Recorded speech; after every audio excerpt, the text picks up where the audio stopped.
So There you go. yeah, last night. So when I got into this business, remember that my original story where it says Tahoe, I buy houses. That weekend, I created Blue Lake Properties because I lived in Tahoe, so I got a picture of the outline of Lake Tahoe, and I wrote Blue Lake Properties in the middle of the lake. And I was Blue Lake Properties. If you look at my Facebook page, it's still Blue Lake Properties. I had a website that was Blue Lake Properties, and the website was a home page. It was 4 pages, basically. So it was a home page, a buyer's page, a seller's page, and then an investor's page if you wanted to invest with me. That's all it was. So I'm no longer Blue Lake Properties because I don't live in Tahoe anymore, and there's like really, where we live here, there's no Blue Lake. There's brown, dirty lakes that still can cool you off and be nice and refreshing. So I'm now Nickel Properties. So if I probably were to think a little bit more strategically, anonymity, sure, for sure. I want to definitely keep myself out of it, but from a standpoint of sellability, I want to sell Nickel Properties. Oh, are you Ryan Nickel? No, I'm not Ryan Nickel. So I would probably come up with a different name, like Touchstone Properties, some crazy stupid name that you see like out there. But how about because I'm a branding marketing guy. I don't want to offend anyone that has Touchstone Properties out there. Creating a different brand for buyers, a different brand for sellers,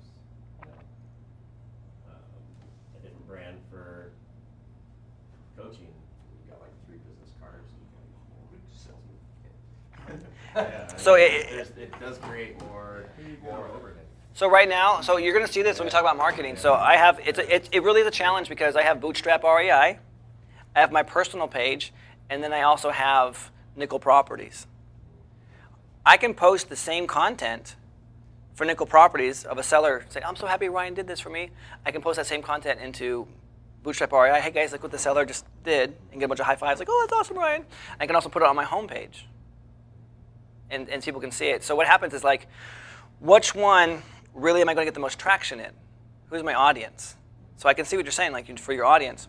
But what I have found is that my personal page, regardless of the bootstrappers that I have, regardless of the home buyers or people that are shopping for properties, my personal page gets more traction than anything else. For whatever reason, the algorithms, the way it shows up in Facebook, personal page is just getting shot through the roof right now. I don't know. It's something that they changed in the algorithm. Business pages are way down as far as engagement and being able to be seen. Well, they're charging for To sponsor the post. Yeah. And if you're not sponsoring, you're like, and that's what I just noticed. yep. On your marketing, are you going to also talk about social media like LinkedIn? LinkedIn? That's a great question. LinkedIn, I don't use as much. I do know other guys that do LinkedIn. LinkedIn has been, it's more of a professional page. So that's where they find their money partners in LinkedIn. That's also where they find partners to buy properties for. For example, if you're going to go virtual, if you're going to go into another market, go on LinkedIn. Look for a wholesaler in Ohio. If he's a wholesaler and he's doing business, he's on LinkedIn. Meet up, send a request to that guy. He can be your boots on the ground. And if he's a wholesaler, chances are he probably doesn't know what you know about skinny deals, and you'll be a good fit. You can complement his services. You guys can work together synergistically, and he brings you the deals. You structure them. You guys both make money on it. So how would you structure them? How would? Just like you do here, man. You give them $500. You give them. Oh no, that's different. I see what you're saying. Ask that question when we get to building the empire. Okay. All right, skinny deals, guys. Market for buyers. Never close on a property until you know it is sold. Probably the biggest, the best advice that I ever received from my mentor was this. Never commit any of your own money or anyone's money until you know you have a buyer. The times that I made mistakes in this business is when I thought, oh, for sure I can get this thing sold again. And I've committed myself, and it did not go the way I thought it was going to. Okay, so along those lines, for a new, like myself, Yeah.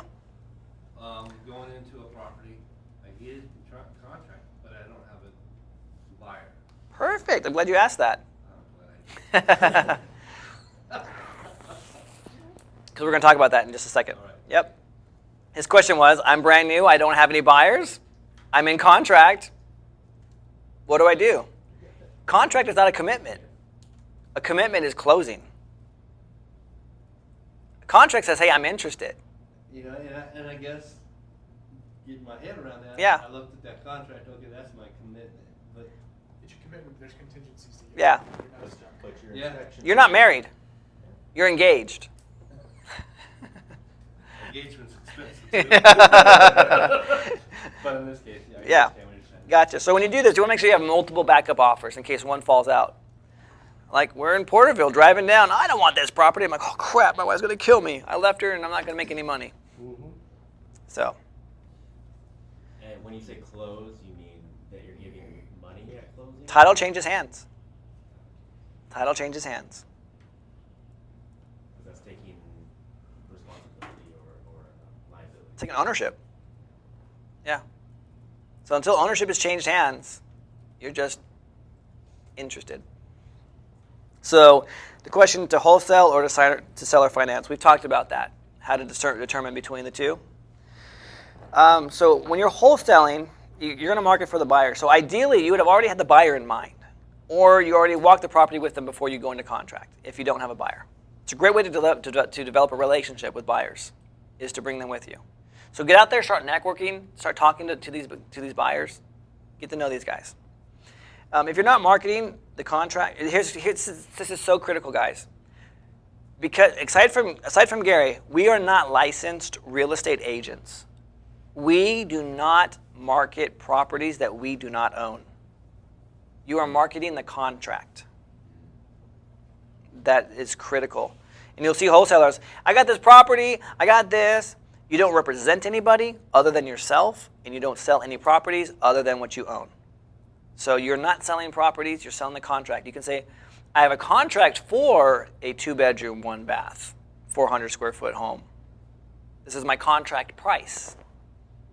So make sure you have that distinct. Yeah. And I asked a question yesterday, and you said to bring it back to you today. Is I was hoping you were going to forget. No. Go ahead. So when you do get a contract, property under contract, Yeah. is it best to have like an open house? Oh, yes. So we have done this. We've done open houses. We've done going around the neighborhood, giving out flyers. Like, hey, do you have any family members that are interested in maybe moving down the street from you or whatever? Great. So grassroots types of marketing. Those are ways to do that. We've put signs in the yard that say, hey, house for sale by owner. We'll go down to major intersections and we'll put up signs as well that says, house for sale, and arrows pointing, directional arrows towards the house. We don't do that as much because all of our buyers have come, because we track this stuff, they've come from online social media. So when you think about it, Because I'm thinking, since I don't have base, I want to build that base. yeah, you want to build that base. So when you do the direct marketing approach is what you're saying. So the open house, the signs, all of that stuff. I buy all that stuff. So here's your house. Your radius is just within that local proximity. When you go to the web,